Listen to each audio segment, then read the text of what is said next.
Do not forget my stories, Senua. I am with you still. Out of hell you have come, and now find yourself in Midgard, the world of men. Do not think it any less dangerous for that.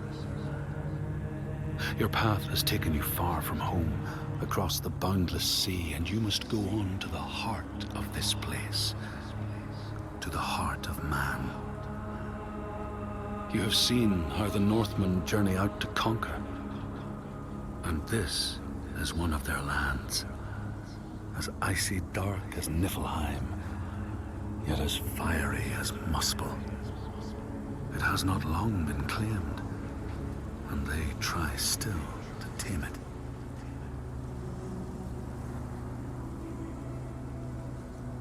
The Skald's verse speaks of a man called Grettir the Strong. A strange and bloody life he led. And it happened in this land you have come to. Listen to his story, Senua, for it may in some small way illuminate your own.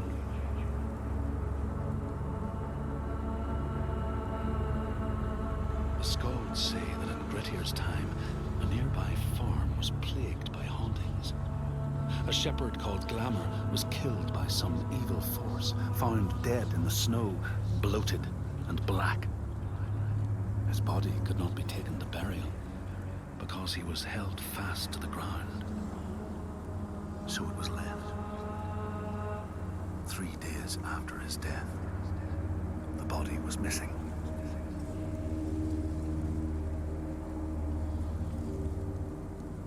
The Skalds tell how the revenant Glamour roamed the settlements, terrifying all those who lived there. Each one he killed, in turn, rose to walk beside him. Thus, evil begets evil. But the man Grettir was proud and overbearing, and thought the Droiger no match for his strength.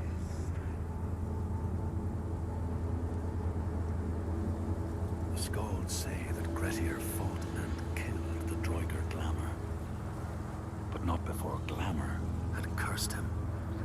His strength would be turned against him, his deeds bring death and exile, and he would be always before Grettir's eyes, making him afraid to be alone. He saw all sorts of phantoms wherever he looked, and thus people who see things that aren't there are said to have Glamour's eyes.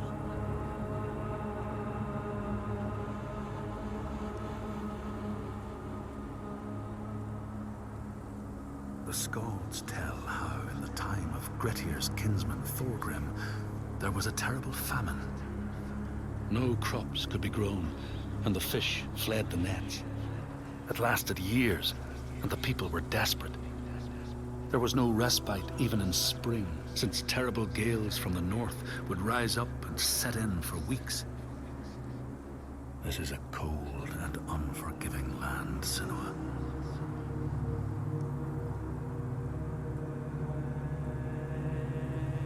In the time of famine, at the place known as Rifskar, Thorgrim found a huge finback whale, beached and dead. His neighbor, Thorfinn, had already found it and was in the process of flensing it. But Thorgrim claimed it as his own. Thorfinn said he would not give it up without a fight.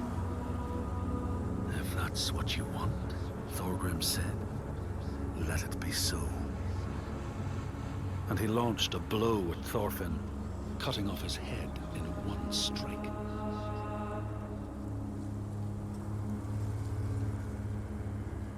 The Skalds say that the neighbors fought, armed only with the knives and axes they had brought to cut up the whale, even picking out the whale ribs to beat down their enemies.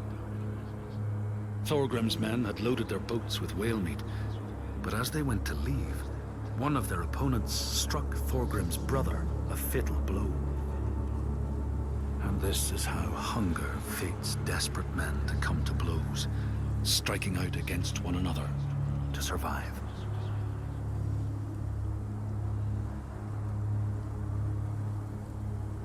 The Skalds speak of the time Grettir, traveling with some others, ran into rough weather and docked their boat on an island. They had not brought fire with them, and the merchants complained bitterly. Seeing a great fire blazing on the other side of the strait, Grettir said he would swim over to fetch it. He took off his clothes and struck out across the water, wearing nothing but a cloak.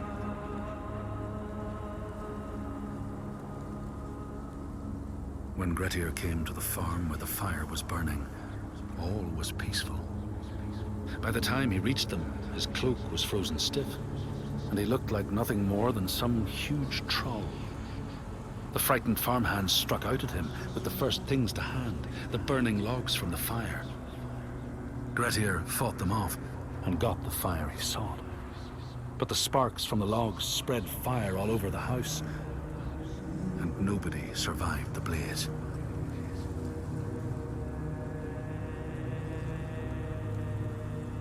The Skalds say that Grettir swam back across the strait, keeping the fire safe from the water. His friends applauded Grettir's bravery, but when word spread about the massacre at the farm, people took against Grettir. Nobody wanted anything to do with him, and when the news reached the Althing in the summer, Grettir was pronounced an outlaw. All doors would hence be shut to him.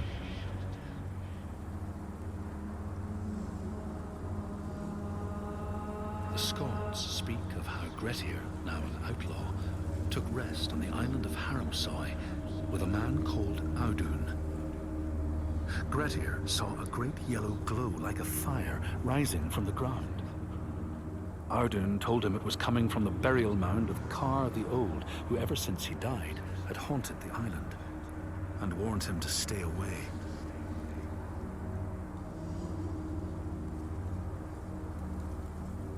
The Skalds say Grettir wanted the sword that was buried in Kar's How, and would not be deterred from seeking it. He broke the mound open and started digging until he reached the timber props. By this time it was night. Audun warned him again not to continue, but Grettir threw down a rope and went inside the mound. No light penetrated it, and it reeked of death. But he persisted in exploring.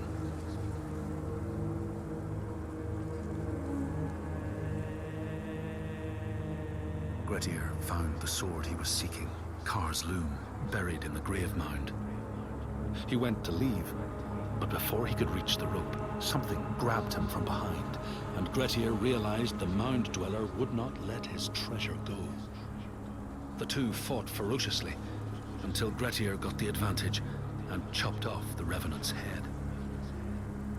But Kar's loom would prove his undoing, fated to be the sword that killed him.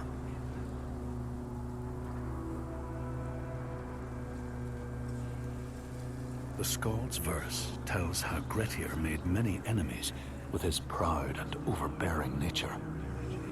Always quick to anger, his strength and fighting prowess meant that even the most trivial of quarrels met a fatal end. The kinsmen of those he killed or maimed were angry, and because he was an outlaw, no one was allowed to help him.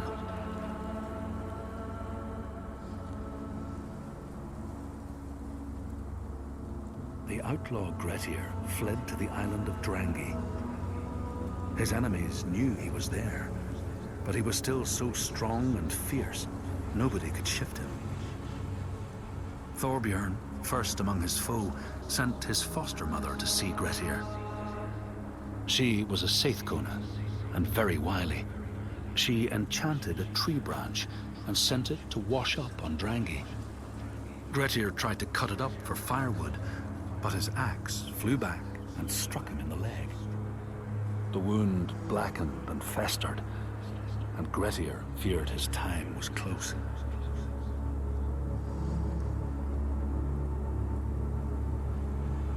The Skalds say Grettir, wounded by Seithr, was now so weak it was possible for his enemies to defeat him. Under cover of night, Thorbjorn and his men attacked his shelter. They tried to disarm him, so firmly to his sword, Kar's loom, that they had to cut off his arm to get it free. Then they used his sword to cut off his head, and the land's mightiest outlaw was dead.